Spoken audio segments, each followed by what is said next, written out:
این عباس راه مدرسه خیلی دور بود. از یک ماشین میگرفتیم مدرسه مو برد و می آورد. 9 سال عباس اونجا درس خونده.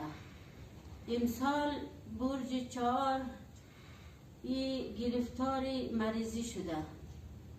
از این مریضی بردیم اونجا ازمایش دادیم. دوره جنگ بود، جنگ 12 روزه ایران. اونجا گفت عباسی در تکلیفی مثلا گرده هایش آسیب دیده، ای باید دیالیز شونه. اونجا بردیم در تهران در بیمارستان امام خمینی. اونجا نگرفت که شما مدارک ندارید. و برگه ها باطل اعلان شده بود، نگرفت. دوره جنگ هم بود، افغانی ها را زیاد ارزش قائل نبوده را. دیگه برگردیم نوردیم، گفتیم خدایا چیکار کنیم نکنیم. اونجا بردیم یکی آشنا پیدا شد در بیمارستان قزوین. یک 3 شب روز اونجا خوابندیم. دیره یک دستگاه دیالیز زد. دیگه یک 2-3 پکت خون رد کرد، کم خون بود. دیگه یک 3 شب که اونجا من 30 میلیون تومان خوره گرفت. برو به سلامت دیگه جای دیالیز کو.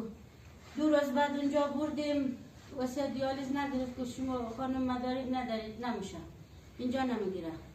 برد دیگه جای دیگه، هر کجایی رفتیم نگرفت. آوردیم دیگه بچه مجبور شدیم از اونجا گرفتیم ماشین در بس آوردیم مرز اسلام قلعه، آوردیم افغانستان هرات. اونجا آوردیم در شفاخانه حبیبیار بردیم اونجا دیالیز کردیم. اونجا بردیم ازمایش این برانبر. میگه که این کلیاش از کار رفته، باید پیوندی کلیه شود. دیگه من که هزینه هیچی هم ندارم دیگه، خودم مهاجر بودم آمیدم زی شهرک صنعتی اندیشه. اینو میگه خانه کرایی 2000 کرایه میدم. من اینجا میشینم، کارگری هم ندارم. پسر بزرگ من هم عباس جانه دیگه، کارگر میام که مریضه، از این خیلی تکلیفش زیاد. اگه یک روز در میان دیالیز نکنیم این نفسش میگیره، این نفس تنگی میاره، کمخونی میاره، زیاد سلفه میاره، تب میاره.